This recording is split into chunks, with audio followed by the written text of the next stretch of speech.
If you're experiencing Matchmaking Error 2025 in Red Dead Redemption 2, follow these simple steps to troubleshoot and resolve the issue. Step 1. Check server status. Visit the official Rockstar Games server status page to see if there are any ongoing server issues. If the servers are down, you may need to wait until they are back online. Step 2. Restart your game. Close Red Dead Redemption 2 completely and restart it. This can help refresh your connection and may resolve temporary glitches causing the error. Step 3. Verify your internet connection. Ensure that your internet connection is stable. You can do this by testing your connection speed or trying to connect to another online game to see if the issue persists. Step 4. Update the game. Make sure that your game is updated to the latest version.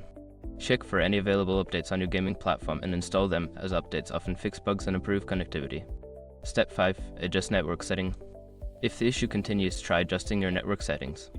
This may include port forwarding, enabling UPnP, or switching to wired connection instead of Wi-Fi for a more stable connection.